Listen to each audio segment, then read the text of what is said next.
It's Lacey and welcome back to Satoshi Gaming. These are my 13 advanced tips for Kitaria Fables. If you want to see my video on 15 tips I wish I knew before playing, I'll link that video in the description below. Upgrade your bag as soon as possible. This means saving at least 3,000 pop pennies for the medium bag, which unlocks an additional 8 slots for a total of 24 slots, and 10,000 pop pennies for the large bag, which unlocks 8 more slots for a total of 32 slots. You'll want to save this money and set it aside so you don't miss the opportunity to buy the upgrades with Pumpkin, as his potion shop is only open every few nights in Pa Village, so keep the money on hand for the upgrades so you don't miss out and don't have to wait another day. He also sells a variety of other useful items, so be sure to check in often with him. Pumpkin appears at Pa Village at night every 3 days, but did you know that you can also find him in other locations? Most players don't realize Pumpkin's a wandering merchant and can be found in other locations too, thus they waste days waiting around for something that they need to buy from Pumpkin or turn into him for a quest. Knowing where he might be will save time and also allow you to buy items or upgrades from him more often. His wares vary slightly from location to location, so be mindful of this. He can be found at Kanini Beach every 5th day, though he doesn't sell bag upgrades or seeds. He can be found at the Rivero Inn at dusk on the 22nd day, but won't allow you to buy items from him until nighttime. And I've been trying to find his pattern at this location, and I believe it's every 11 days. I've also found him once in all my playthroughs at Mountain Field, sitting on the log in the town square during the day, where he was selling various items. I can't recall exactly what he was selling, but it was keys or ingots, and I thought that was pretty awesome and unusual, but I didn't have any money on me at the time, and I haven't seen him again there since, so unfortunately I haven't been able to film it. If you know any other locations or patterns to his whereabouts, let us all know in the comments below. Pay attention to enemy names, as their color indicates if they're docile or hostile. This can make getting through certain areas much easier and less time consuming if you know you can simply walk past the enemies without them attacking you. It also allows you to focus on the enemies that are hostile, removing them from the equation. Blue-green names are docile, meaning they won't attack you unless you attack them, and red names are hostile and will attack on sight. For easy ingots, visit Sea Cove 1F. Inside you'll find many treasure goblins who will drop ingots when defeated. This makes upgrading your farm tools or crafting keys much simpler than mining ore veins and saves you pop pennies. They can also be sold if you're looking to make quick cash.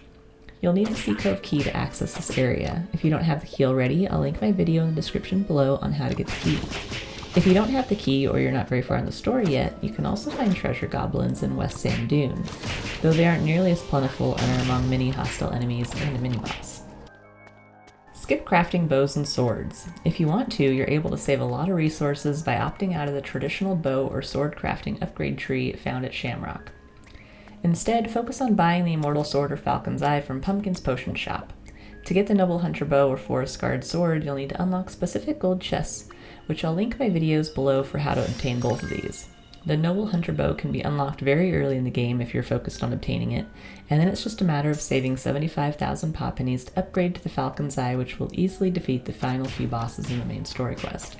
The Falcon's Eye does a significant amount of damage, and it also has a really high critical hit chance, which can, pretty much triple your attack damage every few hits. So keep this in mind, it's a really good weapon, and I prefer it over many others in the game.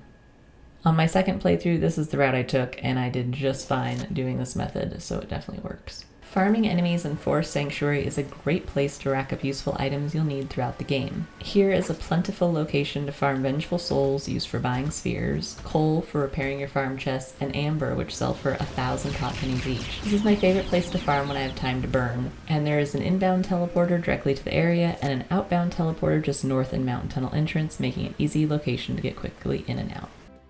I've heard many players get stuck after the Cheeky Merchant quest for the main story, and I was one of them.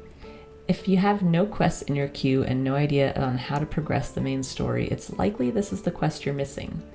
You'll need to head to the east outer wall at nighttime after 1900 hours to talk to the Rivero Fortress guard who has lost his lunchbox. This quest is off the beaten, well-traveled path, so many players miss it. If you've done this quest and are still stuck, check Kanini Beach. There's another quest there around the same time, and it might be the other one you're missing. Repair your farm chests ASAP. You'll be running out of storage quickly and want to organize your items, so save your logs, stone, and coal for the upgrades. You'll need a total of 100 logs, 60 stone, and 30 coal to repair both chests. Use your scythe. When your crops are ready to harvest, it'll give you the option to harvest them one at a time by hand. Don't do this. This can be extremely slow and time consuming when you have a full farm. Get out your scythe and use it to quickly harvest 9 crops at a time in a 3x3 grid with a single swipe. Craft the final armor.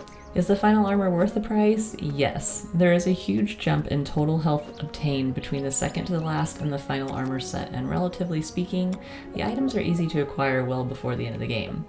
That extra health can make all the difference in the last couple boss fights, and can make life really easy if you get it even earlier than that. Focus on the armor to upgrade it fully, choosing the set that is appropriate to your playstyle. Know your loot. Don't waste precious gold keys, or any keys for that matter, opening chests that may have something inside you don't need. For instance, if you're a ranged player, you won't need to acquire the final sword attack, but will instead want the bow attack skill. To know what loot is inside what chests and where all the chests are located, I'll link my videos below for all chest locations and items. This can save you a lot of resources and time getting items that you actually need instead of items you don't. Stop eating food to heal. If you've unlocked the mountain tunnel, get in there and defeat Dracuffy, the mini boss in the area. Once defeated, he'll drop the evil bone wings, which offer lifesteal and hit. I rush for these wings, and they make it so I never have to heal using food or sleeping once I acquire them. Simply shoot your enemies and watch your health replenish. If you don't have access to this area yet, just get the bone wings, and I'll link the video below in the description for how to get those. They also offer lifesteal. Triple your money every 5 days. This is crucial. So you can buy pumpkin seeds from Pumpkin after completing the Suspicious Deal quest. Pumpkin seeds cost 100 paw pennies, take 5 days to grow, and pumpkins sell for 280 paw pennies each, which is nearly 3 times on your investment. If you want to grow your bankroll quickly, reinvest all your paw pennies into pumpkins. I've actually slept through days at a time to grow a whole farm of pumpkins. Not that I'm recommending you do that, but it is an option. This has allowed me to buy multiple upgrades at once, reducing the need to farm enemies or bosses for high-selling items such as amber and spheres. If you don't have the ability to buy pumpkins yet, buy pineapple. Pineapple seeds cost 100 paw pennies, take 4 days to grow, and sell for 200 paw pennies each, doubling your money. No seeds Kiki sells in Paw Village come even close to the profits you'll receive from the seeds Pumpkin sells, so buy seeds from him as often as you're able. I hope you found these tips useful, and if you did, please give it a like and share it with your friends, and if you find value in my content, please subscribe to the channel. You can find me on Twitter at Satoshi Gaming TV, and I'll also drop my Discord link in the description below if you're interested in joining the Satoshi Gaming Guild. Thank you for watching. I'll see you next time. Bye.